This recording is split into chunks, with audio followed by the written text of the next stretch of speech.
아멘. 할렐루야. 자, 우리 이제 함께 오랫동안 코로나로 인해서 보지 못하던 얼굴들 함께 보면서 함께 예배를 드리게 됐는데요. 하나님께서 은혜 가운데 아무 사고 없이 그동안에 잘 지켜주신 하나님 감사합니다. 아멘. 예. 옆 사람하고 우리 같이 눈으로 한번 인사하십시다. 샬롬. 네. 네. 그래서 하나님의 평강이 영원토록 우리 예신교회 성도님들 가정과 인생에 있기를 주님의 이름으로 축원합니다. 5월달은 가정의 달이에요. 가정의 달을 맞이하면은 많은 행사들이 진행이 되고 또 가정의 달을 통해서 다시 한번 우리가 가정을 생각할 수 있는 그러한 기회가 되지요. 지난주는 어린이 주일이었고요. 이번 주는 어버이 주일, 다음 주는 스승의 주일. 이렇게 해서 가족에 대한 또 가정에 대한 행사들이 있는데 지난주부터 금요일마다 가정에 대한 특강을 하고 있습니다. 우리 교회에서 가정사역을 맡아서 헌신하시는 허정순 전사님 강의가 다음 주에도 진행이 되고요. 또 그 다음 주에는 아주 유명하신 분을 또 한 분 초청을 하려고 섭외 중에 있습니다. 그래서 함께 금요기도에도 꼭 나오셔서 은혜를 받으시고 또 도전을 받으시고 다시 한번 우리가 가정을 어떻게 세워나가야 될 것인가 하는 것을 깊이 한번 새기는 그러한 가정의 달이 됐으면 좋겠다라는 생각을 합니다. 하나님께서는 이 세상을 창조하시고 가장 먼저 세운 기관이 가정입니다. 그 가정은 아담과 하와가 살았던 에덴 동산에 있던 가정이죠. 에덴이라는 뜻은 본래 기쁨이라는 단어예요. 그래서 우리가 기뻐하는 웃는 소리를 내면서 일생을 사는 시간이 지난주 금요일 날 오전사님 강의 들으면서 제가 깜짝 놀랐어요. 충격을 받았어요. 우리가 밥 먹는 시간, 잠자는 시간 이런 것들은 굉장히 많은 시간을 할애하면서 살아가는데 정작 웃어가면서 행복한 기쁨 있는 시간은 25일밖에 안 된대요. 네. 그래서 너무나도 짧은 시간이다. 무슨 얘기냐? 행복을 잃었다라는 것이죠. 그 이유가 뭐예요? 죄 때문에 그렇죠. 네. 많은 가정들이 이 땅에 살고 있습니다. 많은 교회들도 있고요. 그래서 이제 하나님이 가정을 세우시고 이 가정의 확대판이 교회지요. 그래서 하나님이 세운 가정, 하나님이 세운 교회, 이 세상의 유일한 공동체 중에 하나님이 세운 것은 가정과 교회밖에 없어요. 그래서 이 가정과 교회는 하나라고 보면 돼요. 그래서 많은 교회들이 이렇게 표어를 만들었어요. 가정 같은 교회, 교회 같은 가정. 특별히 예심교회 성도님들에게 신앙생활을 통해서 예배생활을 통해서 가정이 더욱더 행복하고 건강한 가정이 되셔야 될 줄로 믿습니다. 어저께 모처럼 가정의 달을 맞이해서 TV에서 다운을 받아서 가족이라는 영화를 하나 봤어요. 그 세 식구가 살아가는 이야기인데요. 아버지가 중심이죠. 그 아버지가 이제 작은 아들이 하나 있는데 그 아이가 4살 때 부인이 이제 죽게 돼요. 그래서 3가족이 남아요. 딸하고 아들하고. 근데 이제 그 어머니가 돌아가시고 나서 딸 아이가 이제 사춘기가 되고 빗나가기 시작을 해요. 그런데 사고를 쳐요. 구치소를 가요. 전과 사범이 됐어요. 아버지 마음에 너무나도 그 딸 아이 때문에 고통을 한 거예요. 근데 그 아버지는 그 딸 아이가 어렸을 때 자기가 미용실 한다고 가위를 가지고 다니다가 가위를 아버지 차는 눈에다가 떨어뜨려서 눈 한쪽이 실명이 됐어요. 근데 그 아이가 자랄 때까지 컸을 때까지 그렇게 성장했을 때도 그 이야기를 아이한테 하지 않아요. 아이가 상처를 받을까 봐. 그만큼 딸을 사랑해요. 사랑하는데 사랑하는 딸이 빗나가니까 너무 가슴이 아픈 거예요. 결국은 그 딸아이가 조직 깡패 이제 보스에게 딱 장악되어지고 돈이 거래가 되어지고 그렇게 하면서 노예가 되어가는 과정 속에 그 이 사실을 알게 됩니다. 아버지가. 그 딸아이가 치러야 될 희생을 아버지가 치르게 돼요. 그러면서 결국 그 딸을 위해서 죽어가는 아버지의 모습을 보면서 하나님이 우리를 사랑하셔서 예수 그리스도를 이 땅에 보내주시고 그 예수 그리스도를 통해서 우리가 구원받은 사람인데 얼마나 우리가 그 하나님을 은혜를 기억하면서 살아야 되는데 우리는 하나님의 은혜도 어떤 때는 많이 잊어버리고 어떤 때는 아버지의 은혜, 부모님의 은혜도 잊어버리죠. 그래서 오늘 그 가족의 영화 잠깐 편집한 거를 우선 보시고 함께 말씀을 나누려고 합니다. 같이 한번 보십시다. 미용실에 취직했어요. 돈 좀 모아둔 거 있어서 지방 내려가서 미용실 하나 내려고요.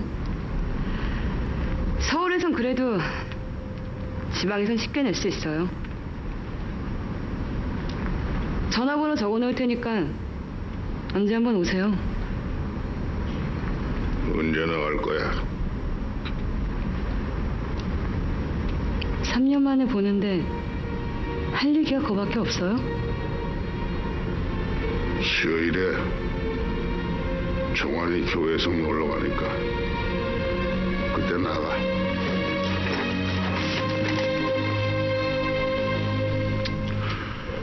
내일 나가. 돈 가지고 나가서 너는 너 식대로 살면 돼. 종환이 상처 주지 말고. 그딴 식으로 얘기하지 말아요. 술주정뱅이 주제에 나한테 그런 말 할 자격 있어요? 들어와서 같이 살겠다는데 고맙게 생각해야 되는 거 아닌가? 차라리 내가 고아로 지냈으면 이거보단 낫겠죠. 안 되나고 다니시죠? 정환이가 나처럼 눈병신 자식이라고 놀림받는 거 싫으니까.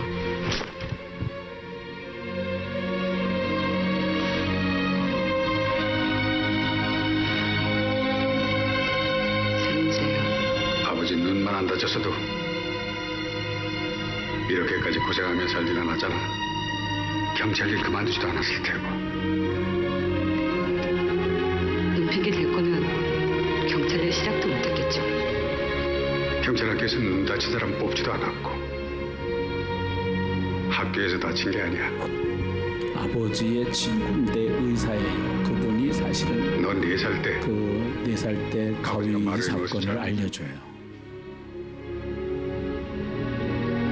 네가 머리 깎아준다고 가위 들고 문지방 넘어오다가 가위가 네가 들기엔 너무 무거웠었나 봐. 아버지 눈 스치면서 떨어졌어.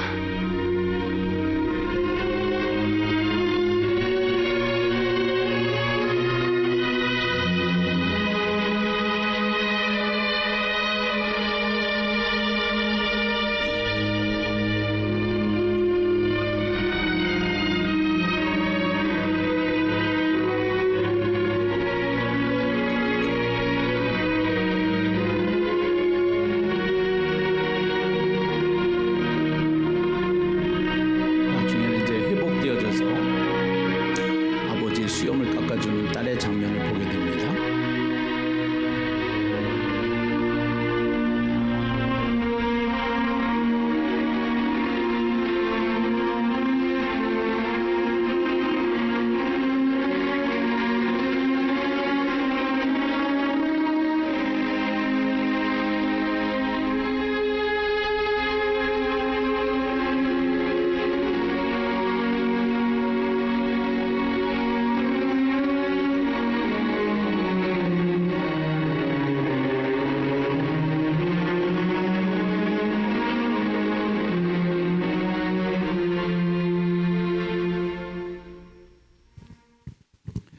우린 이 세상을 살아가면서 문화라는 옷을 입고 삽니다. 문화는 삶입니다. 생활이고요. 그래서 이 문화가 시대적으로 시간 속에서 바뀌어가요. 그 문화는 굉장히 중요해요. 그 문화에는 두 가지가 있어요. 하나는 수직 문화가 있고요. 하나는 수평 문화가 있죠. 수직 문화는 위에 부모님과 자녀 관계, 그래서 지켜야 될 삶의 도리와 삶의 생활 패턴이죠. 그래서 이 부모님과의 관계, 윗사람과의 관계, 더 나아가서는 하나님과 인간의 관계, 이 수직 문화가 지켜져야 우리가 효 사상을 가지고 살았잖아요. 효 정신을 가지고 살았잖아요. 근데 지금은 효가 많이 무너져 있는 상태긴 하지만 그래도 꼭 지키려고 노력을 하고 있잖아요. 이 수직 문화가 사실은 무너져 가고 있어요. 그리고 수평 문화는 인간이 만들어가는 문화죠. 그래서 인간이 만든 철학과 이데올로기를 통해서 세상이 바뀌어가요. 그래서 우리는 이 세상에 살아가면서 문화의 옷을 입고 있는데 하나님이 만든 문화가 있고 인간이 만든 문화가 있단 말이에요. 근데 예수 믿는 사람은 하나님이 만든 옷, 하나님이 만든 문화의 옷을 입어야 될까요? 세상이 만든 옷의 문화를 입어야 될까요? 하나님 만든 문화의 옷을 입어야 되지요. 근데 이 세상이 만만하지를 않아요. 왜 만만하지 않느냐? 이 세상은요, 세상 사람들이 통치하는 통치자들이 이 세상을 통치하고 있거든요. 그래서 결국은 우리가 이 세상 사람들이 통치를 하는데 그 통치하는 뒤에는 또 사단이 있어요. 사단의 세력이 있어요. 그래서 이 문화들이 지금 자꾸 이제 이 수평 문화로 만들어져가는 이 시대에 붕괴가 이제 일어나기 시작하는데 엊그저께 어정수 전사님 그 강의 중에 미국 복음주의 신학자 짐 메만이라고 하는 박사가 있는데요. 짐 메만이라는 박사가 있는데 그 박사가 문화가 붕괴되기 직전에 나타나는 전형적인 행동 패턴이 있다. 그 패턴이 뭐냐? 이유 없이 쉽게 이혼해 가는 사람들이 많아진다라는 거예요. 가정 폭력부터 개인 중심주의부터 가장의 무능력, 그다음에 성적 자기 결정하는 것을 우선으로 가지고 있는 그러한 시대에 이제 동성애 제도라든가 이런 것들이 법적으로 보장이 되면서 그런 것들이 나오고요. 물질의 가치, 그다음에 부부 대화 부조 이런 것들로 인해서 가정이 붕괴되기 시작한다라는 것이죠. 그다음에 자녀 수의 감소, 아이를 안 낳는다라는 거예요. 왜 안 낳느냐? 결국은 양육 때문에 문제가 되지요. 그다음에 부모 멸시, 그다음에 결혼식에 대한 의미가 퇴조되고, 여러분 옛날에는 결혼식 할 때 주례를 꼭 모시고 했어요. 근데 요새는 주례 없이 자기네들끼리 결혼식을 하되 주례 없이 해요. 이것이 인간이 만들어가는 수평 문화의 모습들이라는 것이죠. 결국은 이 문화가 붕괴 이제 되어가는 이 시대적 사고를 패턴을 보면은 결국은 이 세상이 어디로 가는지를 우리가 보고 알게 되는 거예요. 그래서 우리가 오늘 계시록을 보면서 계시록은 일기예보와 같다고 그랬어요. 그래서 내일 어떻게 우리가 대비하면서 살아야 될 것인가, 내일 날씨가 어떤 것인가 일기예보를 보면은 대비를 할 수 있는 것처럼 우리는 이 세상이 불확실한 세상이라고 그러고 불확실성의 시대라고 그러는데 어떠한 세상이 펼쳐질 것인가 성경을 통해서 보게 되고 알게 되고 또 거기에 대한 대비를 할 수 있는 방법이 하나님께서 우리에게 주시는 줄로 믿습니다. 네. 그래서 하나님이 처음에 세워놓은 이 가정제도가 죄로 말미암아 무너진 것을 하나님은 꾸준히 그 가정을 회복시키고 교회를 통해서 그 사람들을 구원해내는 것이 하나님의 목적인데요. 사탄은 계속 그 일을 방해하는 목적이 사탄의 목적이에요. 그래서 이 땅에 살아가는 동안 사탄의 세력이 계속 하나님의 일을 방해하고 하나님은 절대로 포기하지 않고 끝까지 하나님께서는 사람들을 구원하는 것에 목적을 두고 하나님이 일하고 계시죠. 여러분, 제가 계시록 강의하면서 9.11 테러 얘기했잖아요. 미국이 그렇게 기독교 국가로 번성하던 국가가 이제는 자꾸 사람들이 문명이 발전하고 잘 살고 번영하다 보니까 하나님을 떠나게 되고 하나님 없이도 잘 살 수 있을 것 같은 그러한 세상 속에 살았을 때 하루아침에 미국의 큰 사건 테러가 일어나면서 그 증후군이 하나가 있는데 그것이 뭐냐면은 5개월 동안요. 미국 교회들이 전도를 하지 않았는데도 사람들이 몰려왔다는 거예요. 애굽이라고 하는 나라의 이스라엘 백성들이 종살이를 해요. 430년 동안. 그때 하나님은요. 그 이스라엘 백성을 애굽에서 출애굽을 시키는 것이 출애굽기예요. 그때 출애굽을 시킬 때 어떻게 애굽을 탈출할 수 있게 만드시냐면 하나님이 재앙을 내려요. 네. 그래서 바닷물이 피가 되게 하고 메뚜기가 그냥 때로 날라들고 이 티끌이 이가 되게 하고 뭐 이런 것들을 모세를 통해서 계속 하는데 바로가 포기를 안 해요. 그만큼 이 세상은 우리가 하나님의 옷을 입고 살아가야 되는 기독교 문화와 세상 사람들이 만들어내는 세상 문화가 충돌하면서 이 세상을 살게 되는 것이죠. 그것이 계시록이에요. 사도 요한이 복음을 전하다가 밤모섬에 유배돼요. 그때 하나님께서는 사도 요한을 통해서 하늘의 그림을 보여줘요. 하늘 사건을 보여줘요. 그리고 땅의 이야기를 해줘요. 그래서 하늘과 땅의 이야기를 계속 보여주면서 그것을 드라마틱하게 설명을 해주면서 신앙을 견고하게 유지할 수 있도록 이 말씀을 읽고 듣고 지키는 자가 복이 있다라고 말씀을 하시면서 결국은 7교회에 편지를 통해서 보내라고 한 이야기는 그 7교회는 그 당시의 7교회이기도 하지만 주님이 오실 때까지 이 땅에 세워진 교회들이 꼭 이 말씀을 알아야 되고 이 말씀을 읽어야 되고 이 말씀을 우리가 받아야 되는 줄로 믿습니다. 아멘이죠. 네. 그래서 하나님은요. 끝까지 그 구원 계획을 통해서 하나님께로 돌아오기를 원하시기 때문에 하나님은 재앙이라는 방법을 쓰셨던 것처럼 이제는 발세에 하나님이 재앙을 통해서 하나님께서 구원을 받게 하는데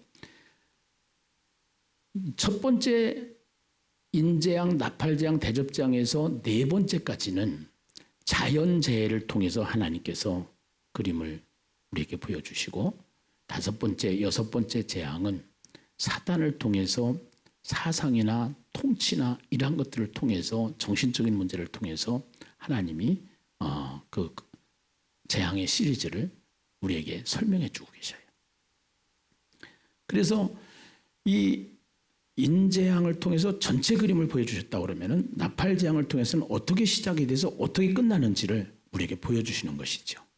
그래서 이 인재앙은 예고편이라고 그러면은 나팔재앙은 시작편이고 대접재앙은 진행 끝편이다. 그래서 이 재앙이 시작되어져 가서 재앙 속에 지금 우리가 전염병에 대한 재앙을 우리는 통과하고 있어요. 근데 이 전염병은 이것만 끝나는 게 아니에요. 계속 일어나요. 앞으로도 계속 일어납니다. 옛날에도 일어났었고요. 또 전쟁도 일어나고요. 기근도 일어나고요. 그러나 우리가 이번에 믿음이 없으신 분들은 교회를 나오다가 교회를 나오는 것을 이제 신앙이 잃어버린 사람들도 없지 않아 있어요. 네. 근데 이러한 가운데서 신앙을 지켜야 된다는 것, 신앙을 가지고 결국은 이겨야 된다는 것을 요한계시록을 통해서 우리에게 말씀을 하셔요. 그러면서 이제는 하나님께서 14만 4천이라고 하는 그 그림을 통해서 구약과 신약을 통해서 이루 말할 수 없는 많은 사람들이 구원받은 사건을 한 보따리로 묶어서 얘기해 주시고, 그 다음에 두루마리와 두 증인에 대한 이야기를 두 개의 보따리를 하나로 만들어서 교회의 사명으로 설명을 해 주셨죠. 그 다음에는 여자와 용, 지난주에 말씀드렸던 여자와 용, 여자는 교회고 용은 사단이다. 그러나 누가 이기느냐? 여자가 이긴다. 교회가 이긴다. 라는 사실을 말씀을 해 주셨죠. 그래서 그리고 짐승과 그 다음에 새 천사의 노래를 통해서 교회가 승리할 것을 우리에게 계시록 말씀을 통해서 알려주시고 있는데, 오늘 우리가 그동안에 신앙생활을 하면서 많은 사람들이 이야기하고 들어왔고 또 익숙한 이야기가 있어요.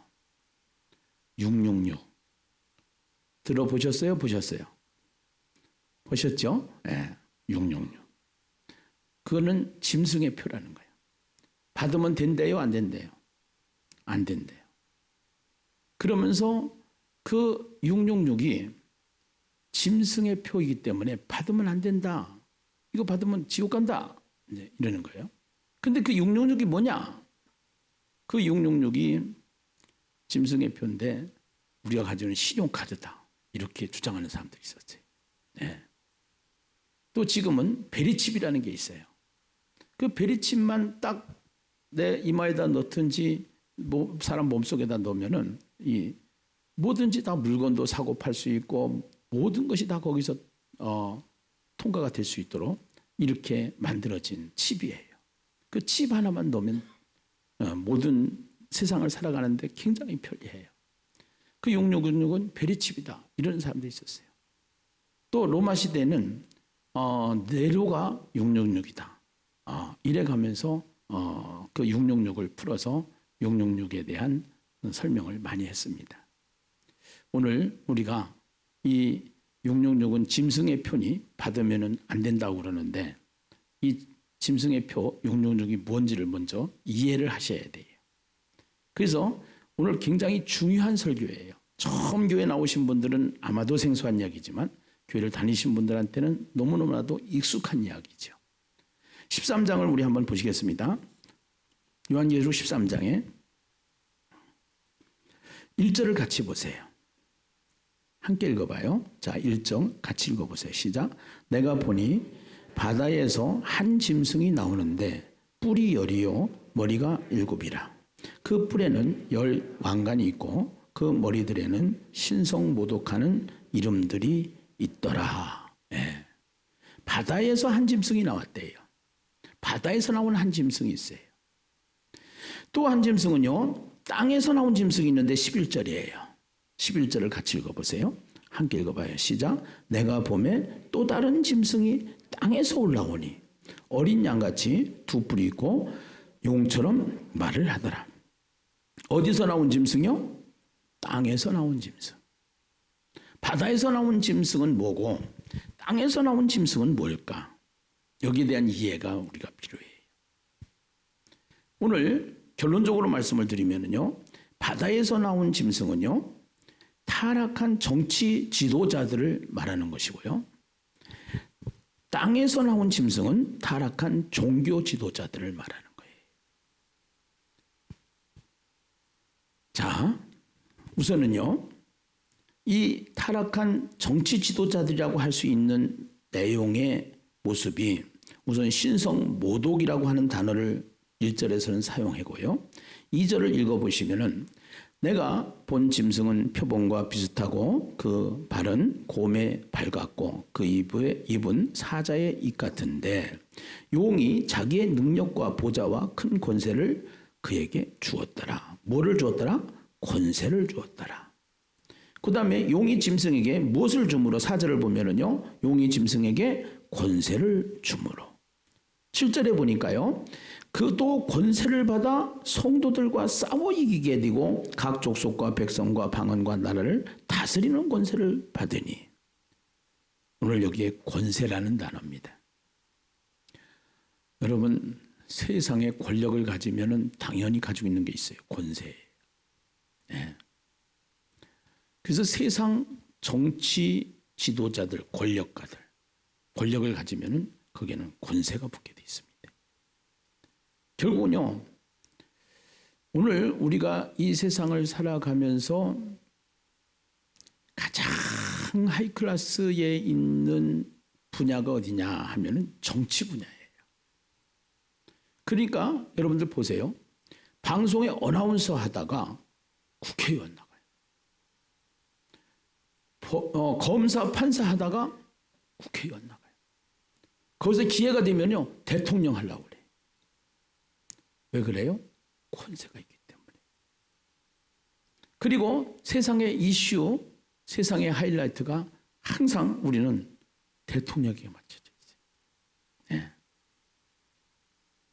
그런데 이 세상의 지도자들은 어떻게 선정이 되느냐? 여러분, 우리가 이번에 선거했잖아요. 선거를 하는데요, 이 선거의 주권을 누가 가지고 있어요? 국민들이 가지고 있어요. 그러면은 국민들이 편하고 잘 먹고 잘 살게 해주면 국민들에게는 최고예요. 그러다가 보니까 국민들이 좋아하는 쪽은 다 찾아내는 거예요. 근데 국민들이 좋아하는 쪽인데 이 국민들이 좋아하는 쪽이라고 하는 것은 결국은 어떠한 쪽이냐? 쉽게 얘기하면은 우리는 수직 문화를 통해서 윤리를 만들었어요. 법을 만들었어요. 도덕이 세워졌어요. 우리가 학교에 다니는 학생은 학생의 신분이 있다. 그래서 학생은 절대적으로 해야 될 일과 하지 말아야 될 일이 있다. 규율이 있다. 우리는 그렇게 학교 생활을 해왔어요. 근데 정치 지도자들이 인권이라고 하는 이름 아래 인권을 보장해주고 인권을 존중해줘야 되기 때문에 아이들에게도 성생활할 수 있는 자유를 줘야 된다는 거예요. 그래서 학생들에게도 성을 개방시켜야 된다는 거예요. 그래서 섹스를 해도 된다는 거예요. 아이를 낳아도 된다는 거예요. 그것이 결국은 하나님께서 만들고 또 조상들이 만들어 놓은 그 수직 문화를 깨뜨리고 수평 문화가 자리를 만드는데 그 앞에는 누가 있느냐? 권세를 가지고 있는 정치 지도자들이 있고, 정치 지도자들은 어디에 따라서 움직여야 되느냐? 사람들이 좋아하는 쪽을 가다 보니까 사람들이 좋아하는 쪽은 하나님이 싫어하는 게 많아요. 그래서 하나님이 싫어하는 쪽과 사람이 좋아하는 쪽을 하다가 보니까 이게 성차별 또 뭐 동성애 이런 것들이 이제 막 법으로 허용되니까 영국 교회가 무너져 버렸어요. 예. 왜냐하면 인간이 좋아하는 쪽으로 자꾸 가다 보니까 신앙이 약해지는 거예요. 그거를 성경은 이미 알아요. 그래서 이 성경을 통해서 결국은 그런 문제들을 전부 다 알고 우리가 교회가 어떻게 돼야 되느냐. 교회가 지켜야 될 거, 변하면 안 되는 거. 말씀, 신앙, 예배. 이런 거는 변하면 안 되는 거예요. 안 지키면 안 되는 거예요. 근데 세상이 좋다 보니까 예배가 약화되는 거예요. 신앙이 약화되는 거예요. 네. 그러다가 보니까 영국 교회가 그냥 너무너무나도 힘없이 무너졌어요. 영국은 대영 제국이라고 하는 기독교 강국이었어요. 기독교 강국이 되면 반드시 그 나라의 문화와 문명이 발전하게 되어 있습니다. 그래서 대영 제국이 되었던 것입니다. 그것이 기독교가 쇠퇴하기 시작하고 타락하기 시작하니까 영국에서 미국으로 기독교가 청교도라고 하는 이름으로 미국이라는 나라가 세워졌잖아요. 그 미국이라는 나라로부터 시작해서 대한민국이 동해물과 백두산이 시작해서 하나님이 보호하사 우리나라 만세했던 것처럼 70년대, 80년대에 대한민국이라는 나라가 굉장히 강성한 나라가 되었는데 그 이유가 왜 그러냐? 그때 당시에 교회가 엄청난 부흥이 일어났어요. 엄청난 신앙의 운동이 일어났어요. 새벽기도 운동, 부흥의 운동 이런 것들이 막 일어나서 신앙으로 살려고 하는, 한 번 부흥회 하면은 막 며칠씩 일주일씩 부흥회를 하게 되고, 한 번 하면은 막 밤새 그 말씀을 들어도 지치지 아니하였고, 이러한 시대가 있었어요. 근데 그 시대의 특징이 뭐냐? 그 시대의 현상이 뭐냐? 기독교의 발전과 기독교의 부흥이 나라의 부흥을 만들었다는 거예요. 이 나라가 이렇게 잘 살게 된 거는 정치 지도자들이 잘한 것 같지만 뒤에는 하나님이 계셨다는 거예요. 하나님께서 하셨다는 거예요. 그래서 이거를 지도자들은 몰라요. 세상 사람들은 몰라요. 그러나 교회는 알아야 되는 거예요. 교회는 알아야 되는 거예요. 우리는 이 세상이 아무리 흔들려도 기준을 가지고 있잖아요. 그 기준이 캐논이고 캐논이 성경이란 말이에요. 그래서 사람들은 이 성경 해석을 또 엉터리로 하는 거예요. 짐승의 표를 받지 말라고 하니까 666이다. 그래가지고 베리칩이다. 이렇게 해서 해석을 엉터리로 하다가 보니까 난리가 나는 거죠. 결국은요. 네. 결국은 우리가 세상에 돌아가는 상황을 잘 분별해야 되는 거예요. 자, 11절에 또 한 짐승을 보겠습니다. 11절에 보면은요. 같이 한번 읽어봐요. 시작. 내가 보매 또 다른 짐승이 땅에서 올라오니 어린 양같이 두 뿔이 있고 용처럼 말을 하더라. 예. 그러면서요. 거기에 보면은요. 이제 어린 양 같이라고 하는 요 예수님의 흉내를 내는 겁니다. 그러니까 어린 양 같이라고 하는 건 이 짐승은 어린 양 같이라는 것은 예수님의 모습으로 예수님의 흉내를 내는 거죠. 이것이 타락한 종교 지도자들이라고 그랬어요. 결국 우리 주변에 이단들이 많아요. 지금 여기 보면은요. 우선 그 짐승의 모습을 여기서 우선 설명을 하는 거 14절을 같이 한번 읽어보실까요? 14절. 짐승 앞에서 받은 바 이적을 행함으로 땅에 거하는 자들을 미혹하며 땅에 거하는 자들에게 이르기를 칼에 상하였다 살아난 짐승을 위하여 우상을 만들라 하더라. 미혹하고 우상을 만드는 것. 결국은 이단들의 모습은 바로 이런 모습입니다. 예수님을 흉내냅니다. 예수님의 이름을 팔아서 자기 이름을 넣습니다. 그것이 이 땅에 세워진 많은 이단들입니다. 또 이단들 같은 사이비 단체 세력들이 있습니다.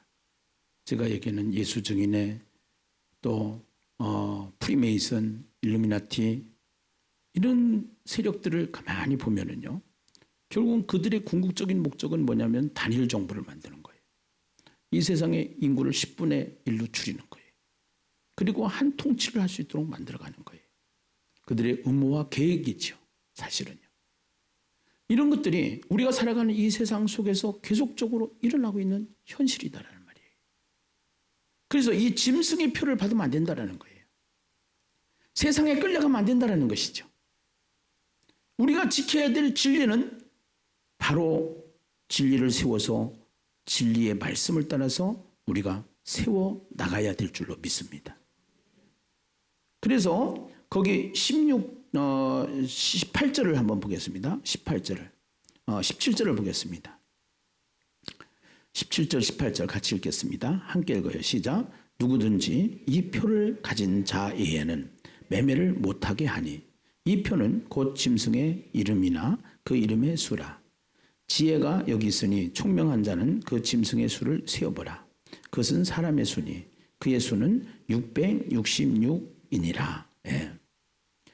여기 짐승의 표를 받게 하고 그 16절에 보면 그가 모든 자 곧 작은 자나 큰 자나 부자나 가난한 자나 자유인이나 종들에게 그 오른손이나 이마에게 뭐를 받게 하고 표를 받게 하고. 결국은 정치 지도자들이 하는 것 같지만요. 그 뒤에는요. 배후에는 사단의 세력이 있는 거예요. 이걸 우리가 알아야 되는 거예요. 보이는 것은 보이지 않는 것으로부터 와게 됐고요. 우리는 세상 신이 믿지 아니하는 사람들의 마음과 생각을 혼미하게 하고 있는 거예요. 결국은 우리가 부천에 살면서 공해를 마시면서 살아야 되는 것처럼 이 세상은 보이지 않는 영적인 세력 사단이 장악하고 있는데 사단이 계속 이 세상을 끌고 가고 있다라는 사실이지요. 그래서 이 짐승의 표를 받으면 안 된다. 그래가지고 교회들이 그거는 666이다. 그게 베리칩이다. 그게 비자카드다. 이렇게 왔는데요. 성경을 해석하는 방법에는 두 가지가 있다고 그랬어요. 하나는 문자적인 해석이 있고 하나는 상징적인 해석이 있다. 그래서 이 상징적인 해석을 통해서 숫자 값이 각 성경을 기록한 헬라어 히브리어에는 숫자 값이 정해져 있고 그 숫자 값을 통해서 그 비밀이 드러나는 거예요. 그래서 이들이 가지고 있는 그 숫자 값을 통해서 성경을 해석하는 방법을 게마트리아 법칙이라고 그래요. 그래서 이 게마트리아 법칙이라는 방법을 가지고 성경을 해석을 해보면은 숫자의 의미가 있는데요. 성부, 성자, 성령이 함께 하시는 하늘의 숫자가 3이에요. 성부, 성자, 성령에서 이 값이 매겨져요. 그 다음에 땅, 동서남북이라고 하는 4라는 숫자의 개념을 땅의 숫자예요. 그래서 땅과 하늘의 숫자를 더하면 7이라는 완전수가 나오고요. 그 3과 4를 곱하면 10이라는 완전수가 나와요. 그래서 성경에는 12제자, 12사도 이런 이야기가 많이 나와 있고 12진주문, 그 다음에 계시록을 기록한 7이라고 하는 교회, 7교회, 또 7개의 삭경, 이것을 제가 아젠다라는 이름으로 지금 제목을 붙여서 지금 제가 그 유튜브에 나가고 있는데요. 그래서 그 숫자 값인데 그 7이라고 하는 숫자는 하나님의 숫자라고 하면은 하나님의 숫자보다 하나 작은 것이 6이라는 숫자예요. 그래서 이 6이라고 하는 숫자는 사람의 숫자고요. 결국은요. 그래서 이 7보다 하나 작은 이 사람을 행복하게 여기겠다고 속이는 숫자가 666 숫자예요. 이것이요. 사람들이 행복하게 살게 하겠다고 속이는 숫자예요. 그 세력을 말하는 거예요. 그것이 정치 지도자들이에요. 결국은요. 그래서 그들이 만들어내는 사상이에요. 이데올로기예요. 여기에 속으면 안 되는 거예요. 우린 기준을 가지고 있어요. 성경을 가지고 있어요. 성경을 가지고 분별할 수 있는 분별력이 우리에게 있어야 되는 것이에요. 아멘입니까? 그래서 이 세상을 개판으로 안 만드는 거예요. 정치판으로 안 만드는 거예요. 그런데 실세를 잡고 있는 지도자들이 정치가들이기 때문에, 정치인들이기 때문에 우리는 여기에 딸려갈 수밖에 없는 거예요. 그것이 초대교회 역사였어요. 로마가 이 시대를 장악하고 있을 때 결국은 로마의 세상의 모습이 전부 다 소돔과 고모라와 같이 가정이 붕괴되고 세상이 타락하고 믿을 만한 데는 딱 하나 있는데 교회였어요. 그 교회의 모습은 신실했어요. 그래서 콘스탄틴 황제는 기독교를 공인해 준 거예요. 그때 당시에. 오늘 666과 왜 14만 4천을 붙여서 설명을 하고 있을까요? 666의 모습과 대조되는 14만 4천을 바로 뒤에 이어서 설명을 하고 있다는 거예요. 자, 14만 4천을 보면은요. 그 14만 4천은 구원받은 사람들이고 승리자의 찬양의 모습을 거기에다가 기록하고 있는데요. 그 중에서 승리자의 찬양의 모습을 보면은 4절에 보면은 그 14만 4천의 사람들의 특징과 모습을 거기에서 우리에게 보여주고 있습니다. 오늘 우리는요. 666이라고 하는 인을 가지고 세상의 인을 가지고 우리에게 자꾸 저거 하려고 하지만 우린 이미 도장을 받은 사람이 결혼한 사람은 다른 사람이 못 건드리는 거예요. 우리는 하나님께서 우리에게 인을 쳐주셨어요. 성령의 인을 쳐주셨어요. 그래서 이 세상의 인이 우리를 침범하지 못하는 거예요. 아멘입니까? 근데 믿음이 없으면 헷갈리는 거예요. 분별력이 없는 거예요. 그래서 이 말씀을 먹으라는 거예요. 이 말씀을 먹고 전할 수 있는 자가 되라는 거예요. 앞에 그래서 두 짐승의 두루마리의 사건과 두 증인의 사건을 통해서 말씀하시고 여자와 용의 사건을 통해서 여자는 교회고 용은 사탄인데 용이 이기는 게 아니라 교회가 이긴다라는 사실을 반드시 설명을 해주고 있는 것이죠. 콘스탄틴이 기독교를 공인할 수밖에 없었던 것처럼 결국은 세상이 교회 앞에 무릎을 꿇을 수밖에 없다라는 거예요. 해보니까 안 되거든요. 동성애 해보고 인간이 좋아하는 방법 찾아서 해보니까 타락하고 멸망하는 쪽으로 가는 거예요. 결국은 교회가 답인 거예요.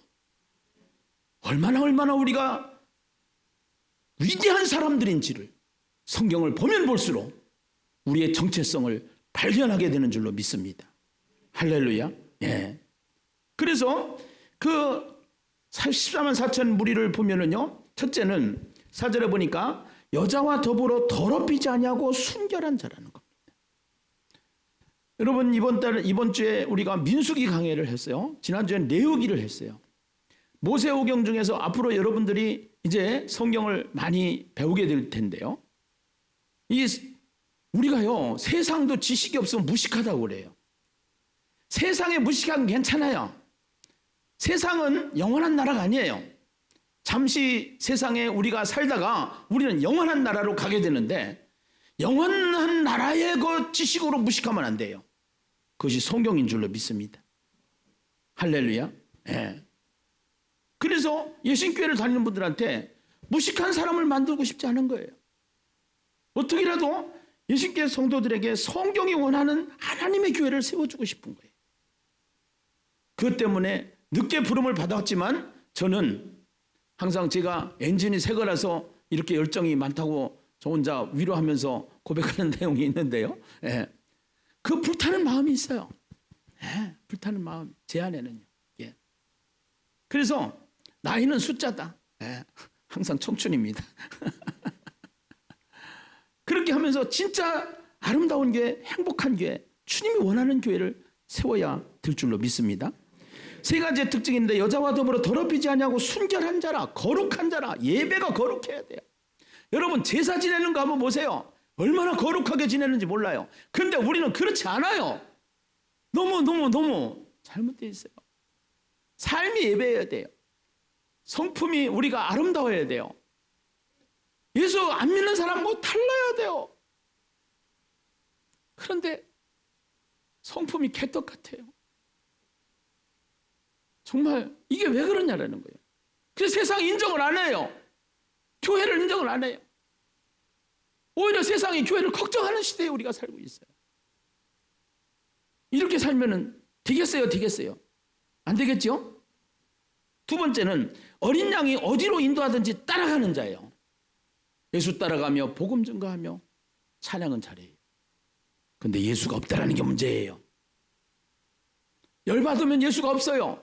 부부싸움 하는데 예수가 없어요. 아이들 혼나는데 예수가 없어요. 예수 따라가며 14만 4천. 예수가 있는 자여야 된다는 것이죠. 예수님한테 물어보고 애들한테 양육을 해야 되고 홍구멍을 내야 되고. 예.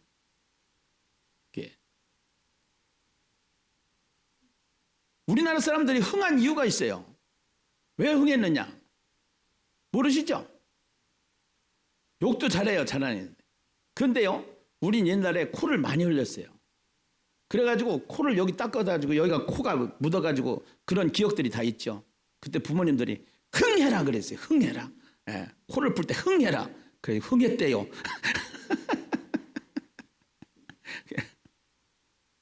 오늘 여기에 어린 양이 어디로 가든지 따라가는 자며 그 다음에 속량함을 받아 처음 익은 열매로 하나님과 어린 양에게 속한 자들이라. 아멘입니까? 예수 안에 속한 자, 성령 안에 속한 자. 아멘. 이제 예심교회가 가고자 하는 방향이 있는데요. 여기에도 굉장히 키포인트가 있어요. 사탄은 하나님을 잘 알까요? 무지할까요? 잘 알아요. 그래서 짐승의 표를 받을 때요, 어떻게 받으라고 하느냐면은 16절이에요. 13장 16절. 이거 굉장히 중요한 거니까 한번 읽어보세요. 13장 16절 같이 한번 읽어보세요. 시작. 그가 모든 자, 곧 작은 자나 큰 자나 부자나 가난한 자나 자유인이나 종들에게 그 오른손에나 이마에 무엇을 받게 하고? 표를 받게 하고. 오른손에나 이마에 표를 받게 했다. 이 사탄이요, 오히려 사탄의 세력들이 하나님의 그 세력들보다 더 이 흉내내고 모방하는 데는 기가 막히다니까요. 이걸 어디서 따왔는지 아세요? 신명기 6장으로 가겠습니다. 신명기 6장이요.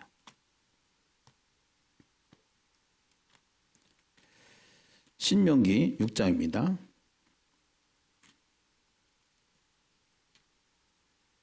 신명기 6장에 보면은 하나님께서 이스라엘 백성들에게 양육하고 또 훈련시키는 훈련 아주 신신당부의 그 훈련 요강인데요. 4절로부터 보면은요. 이스라엘아 들으라 우리 하나님 여호와는 오직 유일한 여호와이시니 너는 마음을 다하고 뜻을 다하고 힘을 다하여 네 하나님 여호와를 사랑하라. 오늘 내가 네게 명하는 이 말씀을 너는 마음에 뭐하고 새기고 네 자녀에게 부지런히 뭐하며 가르치며 집에 앉았을 때든지 길을 갈 때든지 누워 있을 때든지 일어날 때든지 이 말씀을 뭐할 것이며 강론할 것이며 8절 너는 또 그것을 네 무엇에 매여? 손목에 매여. 아까 오른손에 맨다고 그랬죠? 손목에 매여. 그 다음에 기호를 삼아 내 미간에 붙여 뭐를 삼고? 미간은 이마를 말하는 거예요. 이마에다가 표를 만들어서 짐승의 표, 세상 이데올로기의 표, 이것은 사상입니다. 그러니까 우리가 이 머릿속에 사상이 어떤 사상을 가지고 있느냐가 너무너무 중요한 거예요. 인간이 만든 철학과 인간이 만든 이데올로기 사상이 여기를 점령하고 있으면 안 돼요. 하나님이 우리를 인치셨기 때문에 우리는 이마에 성령의 인을 받은 14만 4천 무리에 들어가는 줄로 믿습니다. 그렇기 때문에 세상에 딸려가면 안 된다는 거예요. 세상의 표를 가지고 가면 안 된다는 거예요. 그러기 위해서는 어떻게 해야 되느냐? 우리가 해야 될 일이 있는데 그것이 하나님의 말씀을 우리가 마음에 새기라는 겁니다. 이 새기라고 하는 단어는요, 어떤 단어냐면 말씀이 마음에 머무르게 한다는 뜻이에요. 존재되어 있는 상태래요. 말씀이 우리 안에서 존재되어 있는 상태. 저는 이것 때문에 무진장 고민을 하면서 몇 년을 살았어요.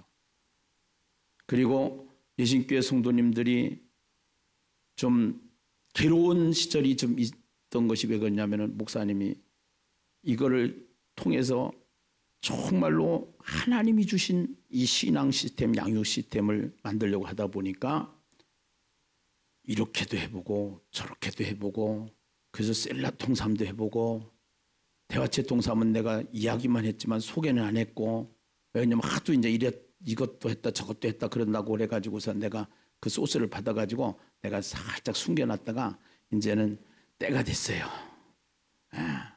셀통 대통으로 탁 만들어가지고 지금 여러분들이 이번 주에 새벽기도 시간에 계속 민수기 말씀을 김성원 목사님을 통해서 말씀이 나갔고요. 그 다음에 같은 민수기를 가지고 김은혜 사모님이 또 말씀을 했어요. 반복돼요. 이 마음에 새긴다는 것은 학가다라는 뜻이에요. 여기 마음에 새기려면 반복해서 새겨야 되는 거예요. 그런데 아무리 반복해서 성도들에게 새겨주려고 하는데 새벽 기도는 못 나올 망정 유튜브라도 들어가서 들어야 되는데 듣는다 안 듣는다? 잘 안 듣는 것 같아. 들어야 돼요. 네. 인간은 재성을 가지고 있는 존재이기 때문에 잘 훈련이 안 되더라고요. 자, 여러분들한테 하나 물어볼게요. 정말로 예수 믿으면서 행복하기를 원하는 분 아멘 해보세요. 나는 행복 상관없이 교회만 다니면 된다고 하시는 분 아멘 해보실까요? 없죠? 진짜 행복하려면은 제가 하자는 대로 해보자고. 성경이 하자는 대로 해보자고. 여러분 가정이 명품 가정 되기를 원하시면 아멘 해보십시오. 진짜 명품 가정을 만들고 싶으면은 성경이 원하는 대로 한번 해보자.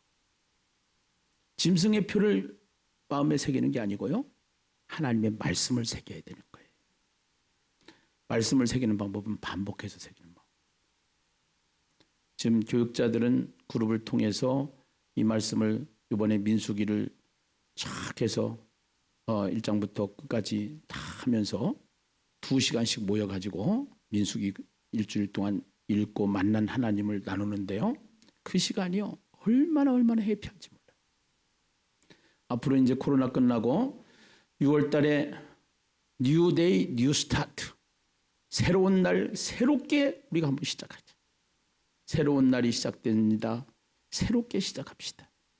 그래서 셀통과 대통을 전 교인이 오후 예배 때 참석해서 앞으로 주일날 오후 예배는 6월 달부터 여러분들 다른 스케줄 잡지 마시고 11시 예배 땅 드리고 가지 마시고 네, 정말 행복한 가정이 되기 원하시면 행복한 인생이 되기 원하시면 오후 예배에 꼭 참석하셔서 다 참석하셔서 함께 이 프로그램에 같이 함께 하시게 되면은 3년 안에 놀라운 일이 일어날 것입니다. 네, 놀라운 일이 일어날 거예요. 여러분 가정 문제요.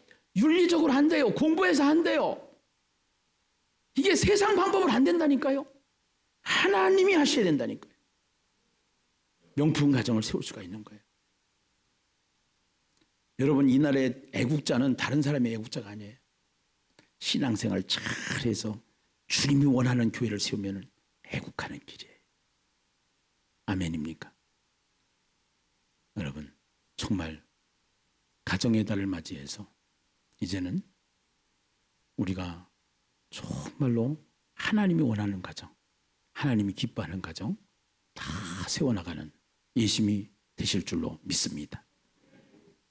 이 세상에 웬만한 질병도 하루아침에 되는 건 아니에요. 근데 우리는요 너무너무 중독이 심해가지고 중독증에 걸려서 세상 중독증에 걸려서 이것을 백신을 지금 우리가 코로나 백신이 나와야 눈 빠지게 기다리는 것처럼 우리는 하나님이 주신 백신이 있는데 이 백신을 제대로 사용하지 못해서 이 기쁨을 잃어버렸어요. 이 행복을 잃어버렸어요. 예수는 믿는데 예수 믿지 않는 사람하고 별로 다를 바가 없어요. 여러분 이제 성경으로 돌아갑시다. 역사는 우리를 가르쳐 줍니다. 로마 가톨릭이 이 세상을 지배하고 있을 때 결국은 루터를 통해서 성경으로 돌아가기 시작했습니다. 교회가 다시 세워지기 시작하는 것입니다. 제대로 된 교회, 제대로 된 하나님의 사람으로 세워지는 예심이 될 줄로 믿습니다.